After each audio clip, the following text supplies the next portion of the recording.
Baiklah, di sini saya akan melakukan penilaian Apgar Score. Yang pertama, untuk dari penampilan pasien, penampilan bayi, di sini kita akan lihat, kita akan periksa dari warna kulit bayinya, lalu kita lakukan pemeriksaan berupa pulse atau denyut nadi. Kita lakukan auskultasi jantung dan hitung dari detak jantung dari bayinya. Nah, setelah itu kita lihat juga bagian meringis.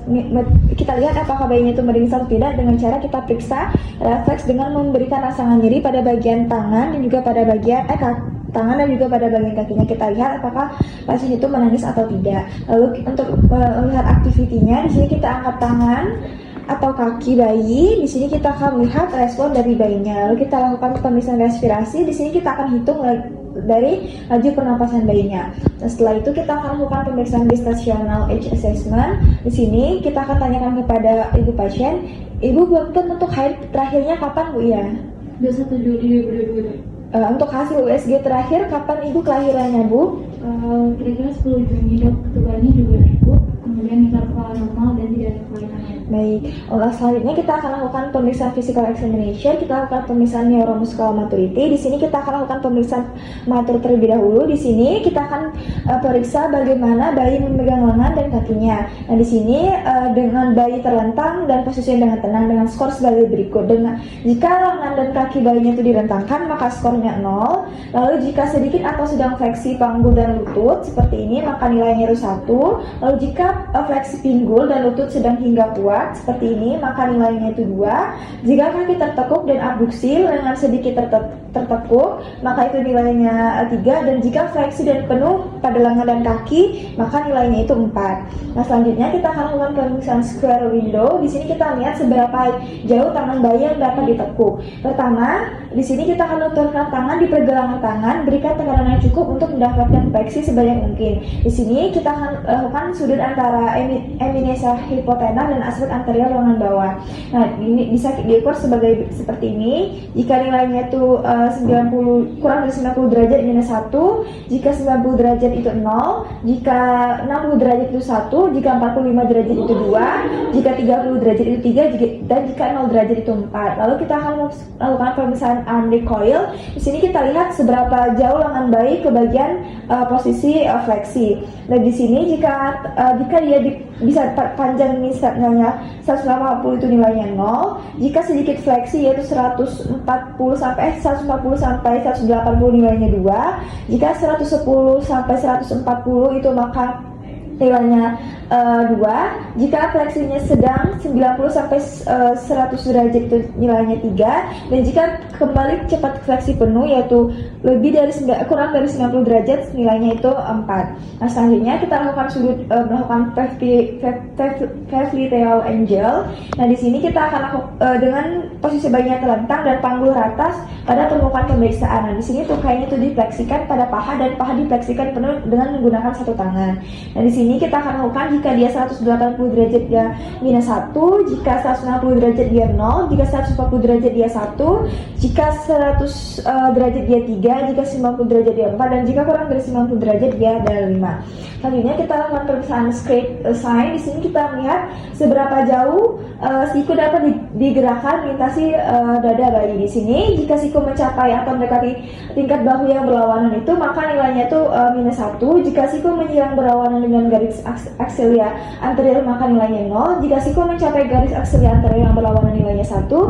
Jika siku di garis tengah itu nilainya 2. Jika siku tidak mencapai garis tengah, maka nilainya 3. Dan jika siku tidak melewati garis aksial proksimal, maka nilainya 4. Lalu kita akan melakukan pemeriksaan heel to ear. Di sini kita melihat bagaimana kaki bayi itu bisa dapat dipindahkan ke bagian telinga. Dan di sini untuk skala nilainya itu sendiri adalah minus 1 sampai 4. Jika minus 1 itu dia mendekati dan 4 itu dia menjauhi dari telinganya. Selanjutnya kita akan lakukan pemeriksaan physical maturity. Di sini kita lakukan skin teksturnya. Lihat skin teksturnya. Di sini apakah dia lengket, halus ataupun mengelupas. Selanjutnya kita lakukan pemeriksaan lanugo. Di sini kita lihat pada bagian punggungnya, kita lihat apakah ada bulu-bulu halus di bagian tubuh bayinya, juga pada bagian depannya. Lalu kita lakukan plantar crease. Di sini kita lihat pada bagian telapak kaki bayi. Di sini kita lihat ada kelipatan pada bagian kakinya.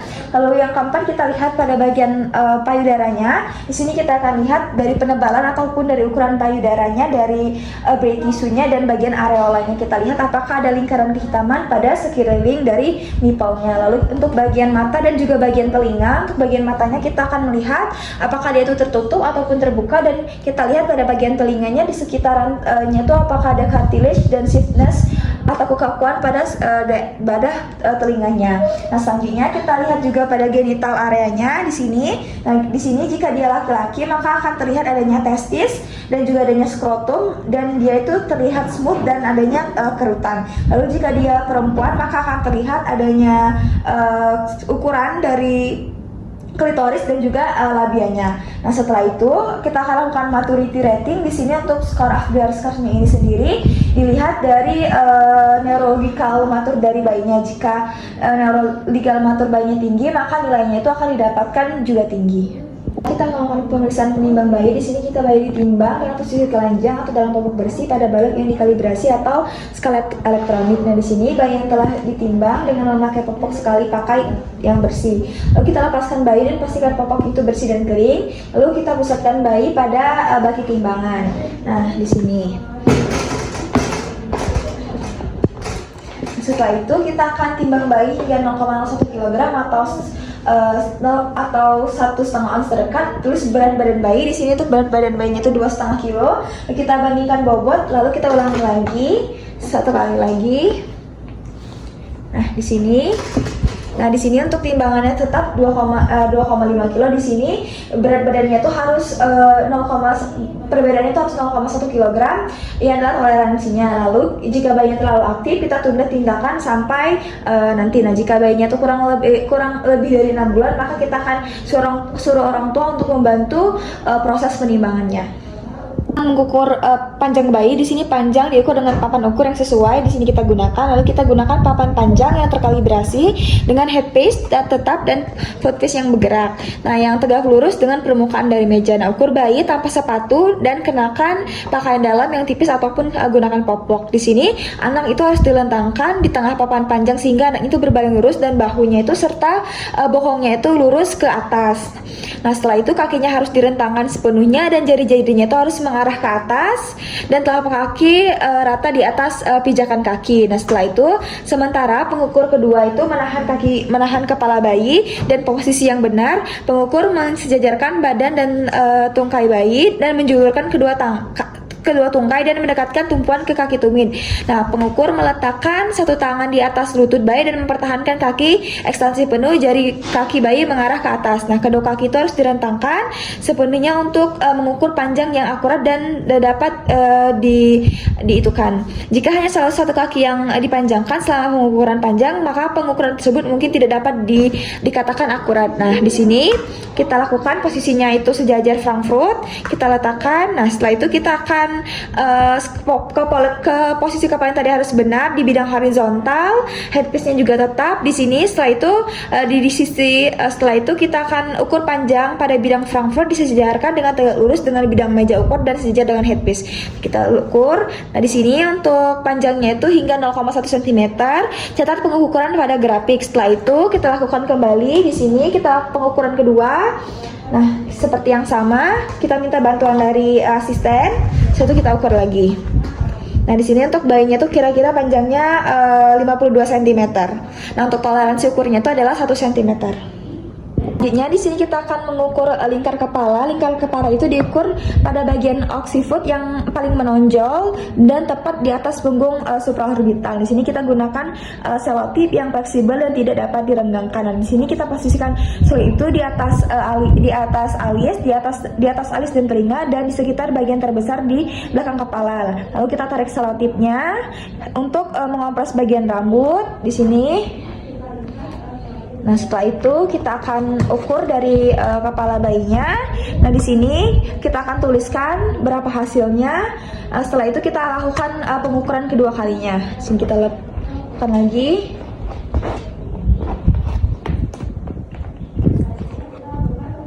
Nah, setelah itu di sini kita akan untuk perbedaannya itu sendiri adalah 0,2 cm. Setelah itu kita rata-ratakan dan kita tulis